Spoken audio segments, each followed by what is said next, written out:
Now to the situation in Hong Kong. It may have calmed down, but it's far from over. The fight to dump the extradition bill is still raging on. Fresh protests broke out today, and the timing was crucial. Just 24 hours before the G20 summit kicks off in Japan, protesters are now calling on world powers to save them from China.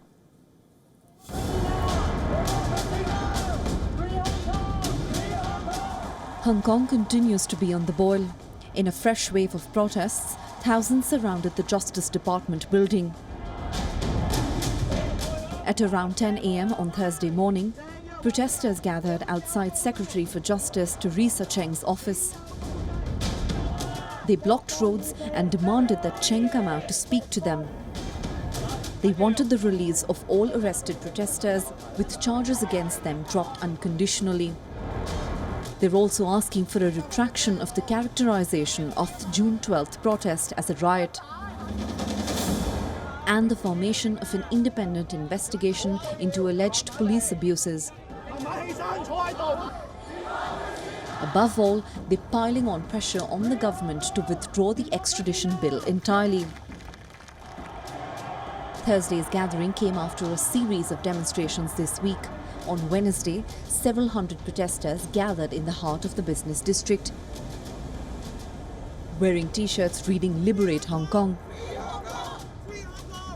They then marched on the consulates of G20 nations, including those of the US, the UK, Japan and France, and handed over letters asking for the plight of Hong Kong to be raised at the G20 summit in Osaka.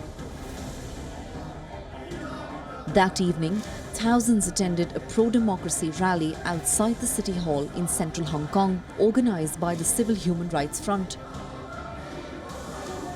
chanting "Free Hong Kong, Democracy Now" and carrying placards that read "Give me back my freedom."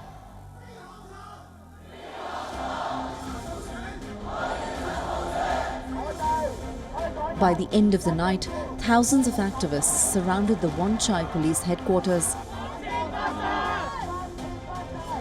The protesters, mostly dressed in black and many covering their faces with masks, chanted "Release of the righteous fighters." Riot police wielding batons and shields chased them away in the early hours of Thursday morning. Over the past 3 weeks, millions have thronged the streets of Hong Kong. It started as a fight against a proposed law allowing for the extradition of individuals to mainland China for trial, but has now evolved into a wider call for civil liberties in Hong Kong. The island, which was promised an independent political and legal system as part of its handover from Britain to China in 1997. The city, which has been increasingly enduring Chinese intrusion into both its politics and courts. Reacting to these protests, the Hong Kong government has said that while they respect the public's right to peaceful assembly, but it was unacceptable for protesters to block roads and surround police headquarters. This even as the protests spread outside of Hong Kong.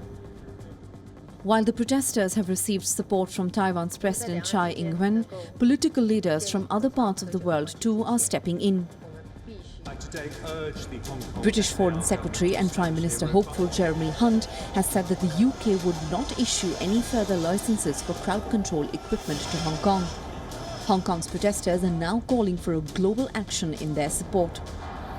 However, there is no clarity on whether the issue will be brought up during the G20 summit in Japan. Last week, US Secretary of State Mike Pompeo said that he expected President Donald Trump to raise the issue with China's President Xi Jinping.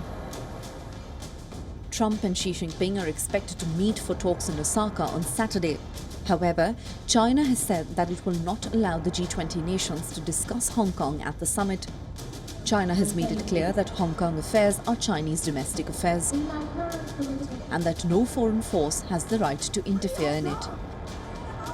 Bureau Report, Wion, World is One.